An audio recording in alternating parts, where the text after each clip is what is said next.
Hi மக்களே, வணக்கம் வணக்கம் வணக்கம்.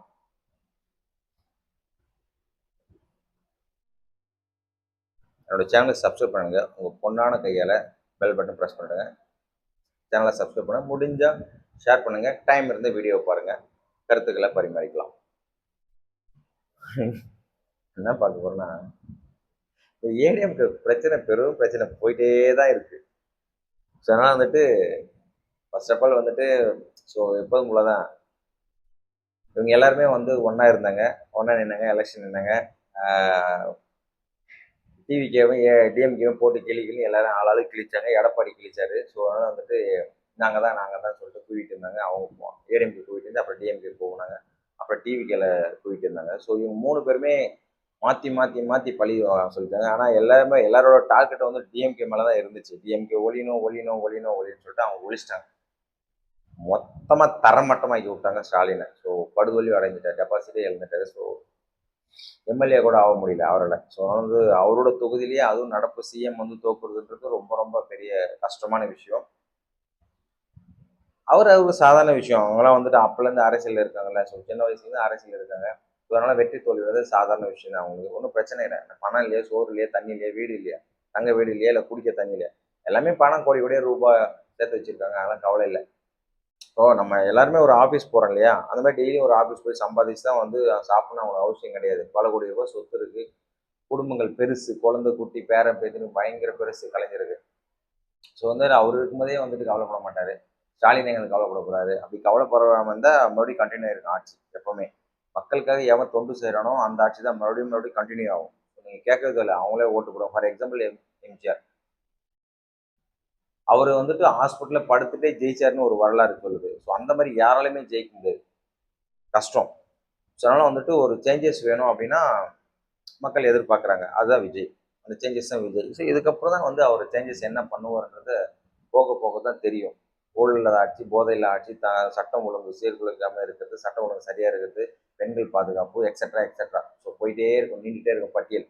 இது எல்லாமே நாசமாக கிடக்கு. அது எல்லாமே சரி பண்ணணும். அதுக்காக தான் விஜய் மாற்றம் வந்திருக்காரு. இதுக்கு இடையில இந்த ஏடிஎம்கேன்ற ஒரு டீமு அவ்வளோ ஸ்ட்ராங்காக, அந்த டீமு எம்ஜிஆரால் ஆரம்பிக்கப்பட்டு ஜெயலலிதா கட்டி காக்கப்பட்டு ஒரு ரன்னிங்கில் இருந்த கட்சி. அவங்க கண் அசைவில் சொல்லுவாங்க. அவங்க கண் அசைவிலே யாரும் எதுவும் பேச மாட்டாங்க. அவங்க வந்தாங்கன்னா சைலண்டாக இருக்கும். எல்லாம் பூனை கும்புறு போட்டு போயிட்டே இருப்பானுங்க. இப்போப்பட்ட ஆட்கள் இப்போ உடஞ்சி திரிஞ்சு திரியிறாங்கன்னா, நான் பல வீடியோக்கள் சொன்னது தான். தலைமையில் யாருக்கும் ஒரு பொறுப்பான ஆள் இல்லை. வழி நடத்துறதுக்கு எடப்பாடி வேஸ்ட்டு. எல்லாருமே ஈகோ பார்த்துக்கின்னு எல்லாருமே ஆனால் உனக்கும் அந்த சீட்டு கிழிச்சு கிழிச்சு கிழிச்சு கிழிச்சு போட்டுறது. அவங்க ஒப்ப மூட்டு கம்பெனி மாதிரி. ஸோ இன்வெஸ்ட்மெண்ட் பண்ணி 1000 கோடி 2000 கோடி இல்லை 1,00,000 கோடி இன்வெஸ்ட்மெண்ட் பண்ணி கம்பெனி ஆரம்பிக்கும் போது தான் தெரியும் வழி. ஆரம்பித்தவர் எம்ஜிஆர், அவர் இல்லை. அதை இடையில கொஞ்சமாக கட்டி காப்பாற்றி மேலே கொண்டு வந்தவங்க ஏடிஎம்கே சாரி ஜெயலலிதா. எம்ஜிஆர் இருக்கும்போது ஊழல் இல்லாமல் ஆட்சி பண்ணார். ஜெயலலிதா இருக்கும்போது ஊழலோட ஆட்சி பண்ணாங்க. ஏதோ ஆட்சி இருந்துச்சு. ஸோ ஏடிஎம்கேன்னு ஒரு பவர் இருந்தது. இப்போ அது கூட இல்லாமல் போச்சு. காரணம் எடப்பாடி. ஸோ நான் பல வீடியோ சொன்ன மாதிரி எடப்பாடி எல்லாரும் ஒன்றா சேர்ந்து தூக்கி வெளியில் போட்டிங்கன்னா பிரச்சனை இல்லாமல் இருக்கும். பட் அவர் தான் உங்களை எல்லாருமே வெளியில் தூக்கி போட்டார். ஆனால் இதில் கால கொடுமை என்னன்னா, எல்லாருமே ஒன்றா சேர்ந்துட்டாங்க. 2 டீமாக பிரிஞ்சிருந்தவங்க இது எல்லாருமே மறுபடியும் இப்போ ஒன்றா சேர்ந்துட்டோம் வேலை மாதிரி சொல்கிறேன். நாங்கள் எல்லாமே ஒன்றா சேர்ந்துட்டோம், பிரச்சனை இல்லை. ஆட மானம் கேட்டவங்களா, வடிவேல் சொன்ன ஆட மானம் கேட்டவங்களா, இதுக்கு எதுக்கிட்ட வெள்ளைன்னு சொல்லியுமா தெரியுறீங்க வெளியில், வெள்ளை வெட்டி வெள்ளை சட்டை போட்டுன்னு. இந்த மானங்கட்ட பொழப்பு எதுக்கு? ஸோ அவங்க வேலையை அவங்க பார்த்துருக்கலாமே. அப்புறம் எதுக்கு பிரியணும்? அதுக்கப்புறம் அதுக்கு அதுக்கு எதுக்கு ஒட்டணும்? அதுக்கு எதுக்கு 2வது டீமை பிரிஞ்சு விஜயண்ணாக்கு சப்போர்ட் பண்ணணும்? அவர் சிஎம் ஆகிறதுக்கு சப்போர்ட் பண்ணணும்? அப்புறம் எதுக்கு எல்லாருமே ராஜினாமா பண்ணுற மாதிரி பிளான் பண்ணீங்க? அப்புறம் எதுக்கு சிஎம் பாண்டிச்சேரிக்கும் சென்னைக்கும் மீட்டிங் பேசுனீங்க? அதுக்கப்புறம் அவங்க பேசுன உண்மைகள்லாம் சிவி சண்முகம் வெளியில் உளறிட்டாரு. இது எல்லாமே விஜயனுக்கு தான் ப்ளஸ். மக்களுக்கு இதெல்லாம் தெரிஞ்சு போச்சு. நீங்கள் எவ்வளோ ஒஸ்ட்டான கட்சி அப்படின்றது எல்லாமே தெரிஞ்சது. டிஎம்கே இருக்கிறதுல கேவலமான கட்சின்னு எல்லாருமே தெரிஞ்சு போச்சு. ஸோ ஏடிஎம்கே டிஎம்கே சேர்ந்து பிளான் போட்டு சிஎம் ஆகலான்னு பிளான் பண்ணிங்களா, எல்லாமே உடஞ்சி போச்சு, உடைச்சாச்சு. இதெல்லாம் உடச்சி விட்டுட்டு எடப்பாடி அவரை பற்றி தான் எல்லாமே கழுவி ஊற்றிட்டாங்க. அவர் தான் சிஎம் அவன் பிளான் போட்டார். நான் நடித்தா ஹீரோவை தான் நடிப்பேன், நான் வெளில நடிக்க மாட்டேன், சைடு ஹீரோவை பண்ண மாட்டேன்ற மாதிரி. நான் நடித்தா சிஎம்மாக தான் இருப்பேன், அந்த ரோலில் தான் ப்ளே பண்ணுவேன். ஸோ நான் சப்போர்ட் கேரக்டர்லாம் பண்ண மாட்டேன் அப்படின்ற மாதிரி சொல்லிட்டாரு. சிஎம் வந்துட்டு எடப்பாடி, உதயநிதி வந்து துணை சிஎம். அப்போ அவர் சிஎம் கிடையாது. இந்த பக்கம் டிஎம்கே தான் வந்து சீட் அதிகம். அவரு துணை சிஎம்மா, இவரு டம்மி பீஸ் எடப்பாடி சிஎம்மா. நாடு நாசமா போயிருந்திருக்கும். நல்ல காலம் வரல. அந்த பிளானை தெரிஞ்சு நாங்கள் எல்லாம் வெளில வந்தோம். காங்கிரஸும் வெளில வந்துச்சு சொல்றாங்க. இது ஒரு நல்ல விஷயம் தான். விஜய் அண்ணா தான் சிஎம் ஆகணும்னு சொல்லிட்டு விசிக தலைவர் வந்து ஆல்ரெடி சொன்னாங்க. இது வந்து நியாயமா பார்த்தா விஜய் தான் வந்து சிஎம் ஆகணும். இது வந்து தப்பான விஷயம். ஸோ அதனால வந்துட்டு மெஜாரிட்டி அவரு தான் இருக்கு. மக்கள் தேர்ந்தெடுத்துருக்காங்க. அதை தாண்டி யாராச்சும் வந்தீங்கன்னா அது சரிப்பட்டு வராது அப்படின்ற மாதிரி ஒரு ரோல் இருந்துச்சு. அது கேன்சல் ஆயிடுச்சு. ஆனாலும் பார்த்தா விசிகா சாரி அட்லீஸ்ட் இவர் இல்லைன்னா இவரை விசிக தலைவர் ஆகிக்கலாம் அப்படின்னு பிளான் பண்ணாங்க. அதுவும் தவிடுபடி ஆயிடுச்சு. ஸோ அதனால் வந்துட்டு ஏடிஎம் கிளை எல்லாருமே வந்து பிரிஞ்சாங்க. மறுபடியும் வந்து ஒட்டினாங்க. நாங்கள் எல்லாம் ஒன்றாயிட்டு மானங்காட்டவங்க எல்லாமே வந்து பேட்டி கொடுக்குறாங்க. இது போக நாங்கள் மன்னிப்பு கடிதம் வேற ஸோ மன்னிப்பு கடிதம் வேற கொண்டு போயிட்டு சபாநாயகர்கிட்ட கொடுக்குறாங்க. அப்போ என்ன சொன்னாங்க, நாங்கள் அவங்களுக்கு எதிர்க்கிறேன்னு சொல்லிட்டு சபாநாயகர்கிட்ட சொன்னாங்க. அப்போ என்ன சொன்னாங்கன்னா, நாங்கள் வந்து விஜயநகர் சப்போர்ட் பண்ணுறோம், டிவிஐ சப்போர்ட் பண்ணுறோம்னு சொன்னாங்க. இப்போ என்னடாங்கன்னா, நாங்கள் எல்லாருமே ஏடிஎம்கில் ஒன்றா சேர்ந்துட்டோம், மன்னிப்பு கடிதம் கொடுக்குறோம், நாங்கள் அவர் எடப்பாடி என்ன சொல்கிறாரோ அதை நாங்கள் கேட்குறோம். அதுக்கு எதுக்குடா வெள்ளையும் சொல்லி மாதிரி தெரியணும் மானங்கட்டவங்களா. ஸோ அது ஃபஸ்ட்டு ஒன்றாவே இருந்திருக்கலாமே. ஸோ யார் எப்படி போனாலும் விஜயநகர் தான் ப்ளஸ் ஆகுது. ஸோ தலைவர் சிஎம்முக்கு தான் ப்ளஸ் ஆகிட்டே, டிவிகே தலைவர் தான் ப்ளஸ் ஆகிட்டே இருக்குது. ஏன்னா ஆல்ரெடி ஏடிஎம்கிட்ட வந்து 4 பேர் வந்துட்டு ரிசைன் பண்ணிட்டு சேர்ந்துட்டாங்க. இப்போ இன்னைக்கு பிரகாரம் வந்து வெள்ளமண்டி நடராஜன் முன்னாள் அமைச்சர் அவரும் வந்துட்டு கட்சியில் சேர்ந்திருக்காரு. ஆனால் இது எல்லாமே ஓகே. பட் ஏடிஎம்கே வந்து இன்னமும் பிரச்சனை தான் போயிட்டு இருக்கு, புகைச்சலாக தான் போயிட்டு இருக்கு. அவங்க எல்லாமே வந்துட்டு ஒன்றா இருந்தாலும் ஏடிஎம்கே ஒன்றா இருக்குன்னு சொல்லிட்டு பேருக்கு தான் சொல்கிறாங்க. வார்த்தையை விட்டுட்டாங்க எல்லாருமே. சிவிசன் மூலம் நிறைய வார்த்தை விட்டார். மீன்ஸ் என்னென்ன பேசணும், பாண்டிச்சேரி என்ன பேசணும், இங்கே என்ன பேசணும், அங்கே என்ன பேசணும். ஸோ இவங்க ரிசைன் பண்ண 4 எம்எல்ஏ வந்து நாங்கள் எங்கள் தொகுதி மக்களுக்காக தான் நாங்கள் வந்து ரிசைனே பண்ணியிருக்கோம். எங்களை தேர்ந்தெடுத்தாங்க, ஆனால் ஒன்றுமே செய்ய முடியல, எங்களால் எதுவுமே பண்ண முடியல. ஸோ வேஸ்ட்டாக இருந்துச்சு. போன 5 ஆண்டு வந்து சும்மாவே இருந்தோம். மக்கள் தொகுதிக்காக ஒன்றுமே பண்ணலை, ஒரு குப்பை பெருக்கிறது கூட தொடப்பம் வாங்கி தர முடியல அப்படின்ற மாதிரி ஃபீல் பண்ணியிருந்தாங்க. ஒரு நல்ல விஷயம் தான். குடிக்க தண்ணி, குப்பை பெருக்கிற இடம் சுத்தமாக இருக்கணும். ஸோ சுகாதாரமாக இருக்கணும். அங்கே என்ன அந்த தொகுதிக்கு என்ன தேவை, நீட்னஸ் மக்களுக்கு எதாவது பண்ண முடியும்னு சொல்லிட்டு புலம்பி தள்ளிட்டாங்க. அது உண்மைதான். போன வாட்டி டிஎம்கே இருந்தது. டிஎம்கே வந்து ஏடிஎம்கே எப்படி சப்போர்ட் பண்ணுவாங்க? ஸோ பண்ண மாட்டாங்க. அவங்க தொகுதியே பண்ணல. கொளத்தூர்லேயே வந்து படுதோல்வி அடைஞ்சார் ஸ்டாலினா. படுதோல்வி இல்லை, கிட்டத்தட்ட நெருங்கினாரு, ஆனால் முடியல. வெற்றி தோல்வி தானே. ஸோ அது அப்படிதான். ஒரு ஓட்டு ஜெயிச்சோம் 10,000 பேர் சோறு போட்டிருக்காரு டிவிக்கு. ஸோ அந்த தொகுதியில் சீனிவாச ஏதோ பேர். ஸோ அவர் வந்து நேற்று பிரகாரம் பார்த்தீங்கன்னா உணவு பட்டினி தினத்துலேருந்து விஜய் நான் சாப்பாடு போட சொல்லியிருக்காரு. எல்லா தொகுதி மாவட்ட செயலர்களும் எம்எல்ஏக்களும் எல்லாம் போட்டிருக்காங்க. இவர் ஹைலைட்டாக அதுவும் வந்து 10,000 பேருக்கு சொல்கிறாங்க, உண்மையாக பொய்யான்னு தெரியல, நான்வெஜ் கொடுத்துருக்காரு. பல வருஷமா திறக்காம இருந்த அந்த எம்எல்ஏ ஆஃபீஸ் அதையும் திறந்து வச்சிருக்காரு. நல்ல விஷயம் தானே. கீர்த்தனம் அதான் சொன்னாங்க, அவங்க சிவகாசி தொகுதியில் இது வரைக்கும் அந்த ஆஃபீஸ் எங்கே இருக்குன்னு தெரியாது, எம்எல்ஏ ஆஃபீஸ் யாருக்குமே தெரியாது எங்கே இருக்குன்னு சொல்லிட்டு அவங்க அதையும் திறந்து வச்சாங்க. ஸோ அதனால வந்துட்டு ஒரு நல்ல செயல்பாடுகள் நடந்துகிட்டே இருக்கு. இப்போ பிரபு அவர் நல்லா பண்றாரு, கனிம வளத்துறை அமைச்சர். ஸோ அது வந்துட்டு அந்த சைடில் கரூர் சைடோட ஈரோடு எல்லா சைட்லையுமே கனிம வளத்துறை அமைச்சர் வந்துட்டு ரூல்ஸ் பக்காவாக கொண்டு வர்றாரு. எவ்வளோ கோடி ரூபாய் கொள்ளடிச்சிருக்கானுங்க எல்லாமே வந்துட்டு 1 வருஷம் 2 வருஷம் தான் அக்ரிமெண்ட்னா அதை தாண்டி கொள்ளடிச்சிருக்கானுங்க. எல்லாமே வந்து டிஎம்கே அமைச்சர்கள் எம்எல்ஏக்கள் எல்லாம் எக்ஸட்ரா எல்லாமே செம்ம கோடி ரூபாய் கொள்ளடிச்சாங்க. அது வேற விஷயம். ஸோ அவரும் ப்ராசஸ் பண்ணாங்க. எல்லாருமே ப்ராசஸ் பண்ண ஆரம்பிச்சிட்டாங்க. இது வந்து எம்எல்ஏ இருக்கிறவங்க வந்து அமைச்சர் டிவிக்கில் இருக்கிறவங்க எல்லாருமே அவங்க வேலையை அவங்க பார்க்க ஆரம்பிச்சிட்டாங்க. ஆனாலும் இன்னும் ஃபண்டு வந்து அலர்ட் ஆகலை. எனக்கு தெரிஞ்சு எல்லா ஸ்டேட்டுக்கும் எல்லா மாவட்டத்துக்கும் இன்னும் ஃபண்டு எதுக்கு தெரிஞ்சு அலர்ட் ஆகலை. பட் இருந்தாலுமே வந்துட்டு பார்த்தீங்கன்னா அவங்க வேலையை அவங்க சுறுசுறுப்பாக பார்க்க ஆரம்பிச்சிட்டாங்க. அது ஒரு நல்ல விஷயம். பட் ஆனால் இன்னமும் ஏடிஎம்கே ஆகட்டும் டிஎம்கே ஆகட்டும் எங்கேயுமே போகல. எத்து போனவங்க எங்கே போய் எங்கேயுமே எந்த வேலையுமே செய்யலை. எந்த வேலையுமே செய்யாமல் சைலண்ட்டாக இருக்கானுங்க பைத்தியம். ஏடிஎம்கே அவங்க பிரச்சனை தீர்க்கறதுலேயே குறியாக இருக்கானுங்க. டிஎம்கே வந்து பிரச்சனை பண்ணுறதுலேயே குறியாக இருக்கானுங்க. ஃபார் எக்ஸாம்பிள் வந்துட்டு விசிக்காக வந்து அமைச்சர் பதவி கொடுத்து இது உட்காந்து திருமாவளம் அவ்வளோ ஒரு வீடியோ போடுறாரு யூடியூப்ல. அவர் ஆல்ரெடி சொன்னார் ஒரு வீடியோ, அவர் வாக்கு கரெக்டாக இருந்துச்சு, அவர் கணிப்பு கரெக்டாக இருந்துச்சு. என்ன சொன்னார்னா, மேபி தொங்கு சட்டம் வரலாம் அப்படின்னு ஒரு வீடியோவில் சொல்லியிருந்தாரு. எலெக்ஷனில் பிரச்சாரம் போயிட்டு இருக்கு. விஜய் வந்த வருகையால் மேபி தொங்கு சட்டம் வரலாம்னா அதே மாதிரி தொங்கு சட்டம் வந்துடுச்சு. அதனால வந்துட்டு ஒரு கணிப்பு நல்லா இருக்கும். அது மாதிரி நேற்று என்ன சொன்னால் ஒரே புலம்பிட்டு இருக்காங்க. நீங்கள் என்னதான் வந்துட்டு நம்ம டிஎம்கே கூட தொடர்ந்தாலும் சரி தொடரலாலும் சரி, நம்மளை விமர்சனம் பண்ணுறது விமர்சனம் பண்ணிட்டு தான் இருப்பாங்க. கம்யூனிஸ்டையோ முஸ்லீம் கட்சியோ விமர்சனம் பண்ண மாட்டாங்க. ஸோ நம்ம திருமாவளவனா பண்ணிடலாம் அப்படின்னு ஈஸியாக பண்ணிடுவாங்க. ஸோ அதனால் வந்துட்டு வலைத்தளங்களில் வருகிற வார்த்தைகளுக்கு நீங்கள் வந்துட்டு எதிர்வினை ஆற்ற வேண்டாம் அப்படின்னு சொல்லியிருக்காரு. ஒரு நல்ல கருத்து. ஸோ அவங்க வேலையை அவங்க பாருங்கள். கிடைக்காத பொக்கிஷமான ஒரு ஒரு சாதா மனுஷனுக்கு வந்துட்டு கிடைக்காத ஒரு பொக்கிஷம் வந்துட்டு ஒரு அமைச்சர் பதவி வன்னியரசு கிடைச்சிருக்கு. அவங்க எல்லாருக்குமே பொறாமை. எஸ், அஃப்கோர்ஸ் பொறாமை இருக்க தான் செய்யும். டிஎம்கே பயலுங்களுக்கு கண்டிப்பாக பொறாமை. டிஎம்கே வந்தாலே எப்பவுமே ரவுடி தானே சாதாரணம். ஐயோ டிஎம்கே ஆச்சப்பா அது ஒரே ரவுடி தானே இருக்குமா. வெட்டு குத்து கொலை கொள்ளை லஞ்சம் ஊழல் சட்ட ஒழுங்கு சரி இருக்காது. எல்லாம் நாசம் பண்ணிட்டு போயிடும். அதேமாதிரி நாட்டை நாசம் பண்ணிட்டு போயிட்டாங்க. அதை திருத்துறது ரொம்ப உடனே பண்ண முடியாது. ஒரு வீட்டு குப்பைனா திருத்திடலாம். நாடே குப்பையாக இருந்தால் எப்படி திருத்த முடியும்? அது திருத்துறதுக்கு வந்து பெருக்கி எடுத்து க்ளீன் பண்ணுறதுக்கு வந்து அந்த இடத்த க்ளீனாக வைக்கிறதுக்கு க்ளீன் சென்னையை வைக்கிறதுக்கு வந்து பல வருஷங்கள் தேவைப்படும். 10 நாள்லையோ 15 நாள்லையோ ஒரு மாதத்துலையோ க்ளீனாக வைக்க முடியாது. இப்போ விஜயனா வந்திருக்காரு, அந்த குப்பையெல்லாம் க்ளீன் பண்ணணும், தமிழ்நாடே ஃபுல்லாக க்ளீன் பண்ணணும்னா பல வருஷங்கள் அவருக்கு தேவைப்படும். இன்னும் 3 5 4 5 கண்டினியூவாக தேவைப்படும். அப்போ தான் க்ளீன் இந்தியா வரும். சிங்கார சென்னைன்னு சொல்லியிருந்தாங்கல்ல, அப்போ தான் வருமே அந்த சிங்கார சென்னை. அதுக்கு பணம் தேவை.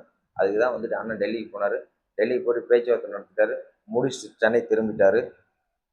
சென்னை திரும்புகிறாரு இன்னைக்கு. ஸோ ஆல்மோஸ்ட் கிளம்பியாச்சு சென்னைக்கு. ஸோ அது போக எவ்வளோ ஃபண்டு டெல்லியிலேருந்து நமக்கு வருதுன்னு தெரியல. வந்தால் தான் தெரியும். அக்கௌண்ட்டுக்கு வந்தால் தான் தெரியும். தமிழ்நாடு அக்கௌண்ட்டு கஜனா வந்தால் தெரியும். அதை வச்சு அண்ணன் எவ்வளோ ஸ்பெண்ட் பண்ணுறாரு, இருக்கிற பணத்தை வச்சு என்ன பண்ண முடியுன்றத தமிழ் யோசிப்போம்.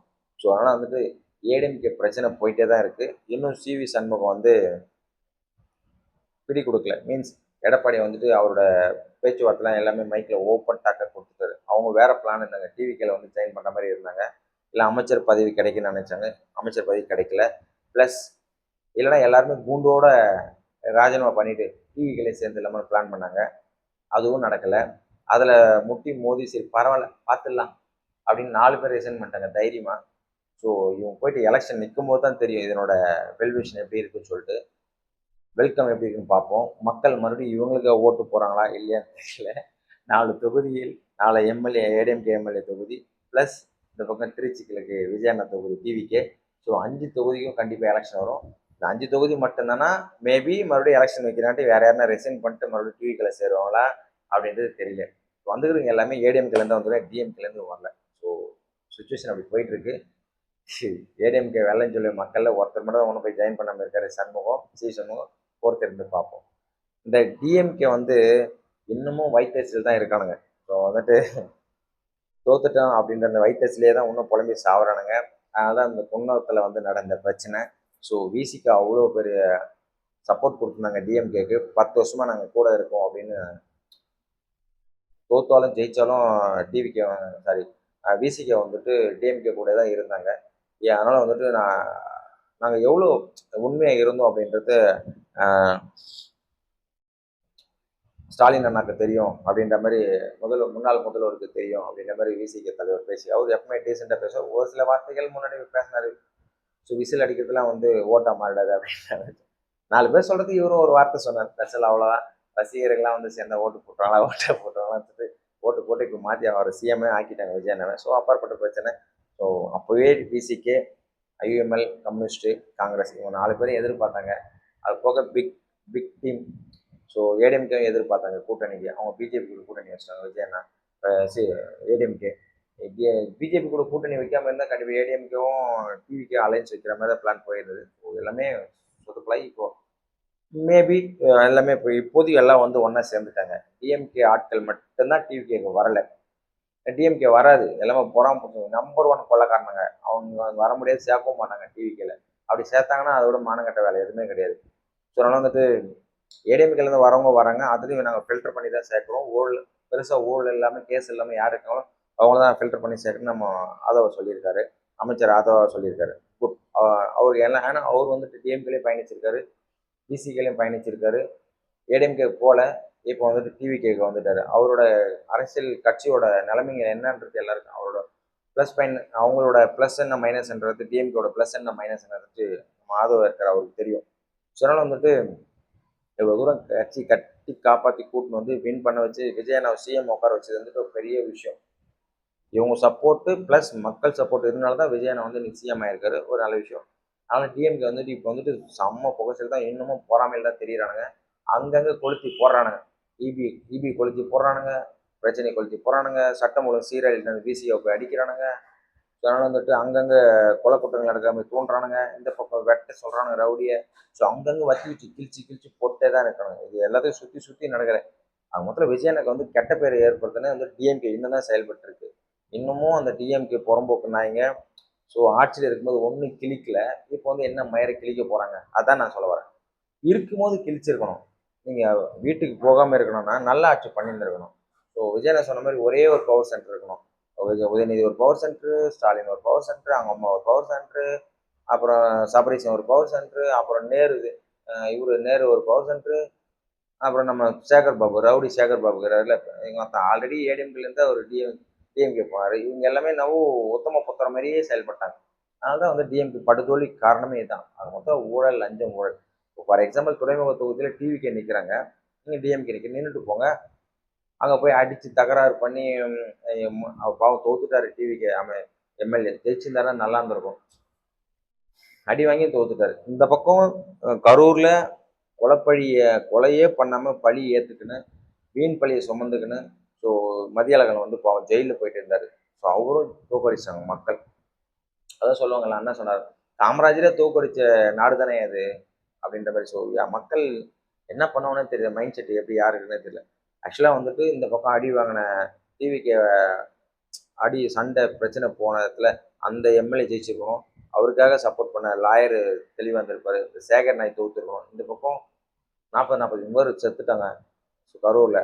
அந்த இடத்துல கண்டிப்பாக மதியழகன் ஜெயிலுக்கு போயிட்டு வந்தார். அவர் செய்யாத குற்றத்துக்கு ஜெயிலுக்கு போயிட்டு வந்தார். அவர் ஜெயிச்சிருக்கணும். இது ரெண்டுமே நியாயமாக பார்த்தா ஜெயிச்சிருக்கணும். பட்டு எங்கே சொதப்புனாங்க, மக்கள் ஏன் அவங்களுக்கு ஓட்டு போடல அப்படின்றது தெரியல. மேபி வருங்காலத்தில் பார்க்கலாம். ஸோ பெரிய விஷயம் தான். அதனால் டிஎம்கே வந்துட்டு இனிமேல் வருங்காலத்தில் எதிர்கட்சி கூட தேவையில்லை. நான் டிஎம்கே தான் ஓட்டு போட்டேன் ஃபஸ்ட்டு. இப்போ விஜயண்ணா வந்த பிறகு இனிமேல் டிவிகே தான். அது மொத்தத்தில் ஃப்யூச்சரில் நம்ம ஜென்ரேஷன் முடிஞ்சாலும் அடுத்தடுத்த ஜென்ரேஷன் முடிஞ்சாலும் விஜயண்ணா சிஎம் காலம் முடிஞ்சாலும் அடுத்த வர சிஎம் வந்து மக்கள் வந்துட்டு எவன் நல்லது செய்கிறானோ அவனுக்கு தான் வந்துட்டு ஓட்டு பண்ணணும்னு சொல்லிட்டு அந்த மைண்ட் செட் வந்து விஜயண்ணா ரெடி பண்ணி கொடுத்துருவாரு. அந்த சிஎம் இந்த சிஎம் இப்படி தானே இருக்கணும் பாரு. பல வருஷத்துக்கு முன்னாடி எம்ஜிஆர் வந்துட்டு ஆட்சி பண்ணார், செம்மையாக இருந்துச்சு ஆட்சி, அவரோட ஆட்சி. எம்ஜிஆர் வாழ்ந்தா எம்ஜிஆர் மாதிரி இருக்குனே, அவர் மாதிரி நல்லது பண்ணணும். இப்போ விஜயனே ஒரு மீட்டிங்கில் சொன்னார், லான்ச் ஆடியோ லான்ச்சில், எங்கே பணம் கொடுத்தாலும் எம்ஜிஆர் கொடுத்தாரு, எம்ஜிஆர் கொடுத்தாரு, எம்ஜிஆர் கொடுத்தாருன்னு சொல்லுவாங்களாம். அந்த மாதிரி பேர் வாங்கி அவரை மாரி பேர் வாங்க கற்றுக்கணும், அவரை மாரி பேர் வாங்கணும் அப்படின்னு ஆசைப்பட்றேன் அப்படின்னு விஜயண்ணா சொன்னார். ஸோ அந்த விஷயத்துக்காக தான் நீ வந்து எம்ஜிஆரை ஃபாலோ பண்ணி நீ வந்து எம்ஜிஆர் மாதிரி ஆட்சி பண்ணணும் ஆசைப்படுறாரு. ஸோ அந்த மாதிரி இன்னும் பல வருடங்கள் சென்று விஜயண்ணா வயசாய சிஎம் ஆகி ஓரமாக உட்காந்துட்டணும், விஜய் மாதிரி ஆட்சி பண்ணணும், விஜயண்ணா மாதிரி ஆட்சி பண்ணணும், ஜோசப் விஜய் மாரி ஆட்சி பண்ணணும், எம்ஜிஆர் மாதிரி ஆட்சி பண்ண எப்படி இவரு சொல்றாரோ அதுக்கப்புறம் இவரு பேரை சொல்ற அளவுக்கு இவர் ஆட்சி பண்ணிட்டு மறையணும். அப்போதான் வந்து கரெக்டாக இருக்கும் பல வருடங்கள் சென்று. வந்துட்டு டிஎம்கேன்ற ஒரு கட்சியை ஃப்ளாட் ஆக்கணும், ஏடிஎம்கேவும் ஃப்ளாட் ஆகிடணும், ஒன்லி டிவிகே மட்டும் தான் இருக்கும். அந்த அளவுக்கு விஜயன் ஆட்சி பண்ணுவான்னு நினைக்கிறேன். பொறுத்திருந்து பார்ப்போம். ஸோ வில் வித் விஜயன் வந்து டெல்லி பயணம் முடிஞ்சு சென்னை திரும்பி கொண்டிருக்கிற ஃப்ளைட்டில். ஸோ மேபி எல்லாருமே வந்துட்டு சென்னை ஏர்போர்ட்டில் வெயிட் பண்ணியிருப்பாங்க, விஜயனை வரவேற்கிறது. தமிழ்நாட்டு சிஎம் வராரு, அவரை வரவேற்க காத்திருப்பாங்க. எல்லாமே நல்லதே நடக்கட்டும், நல்ல ஆட்சி தொடரட்டும், விஜயன் ஆட்சி.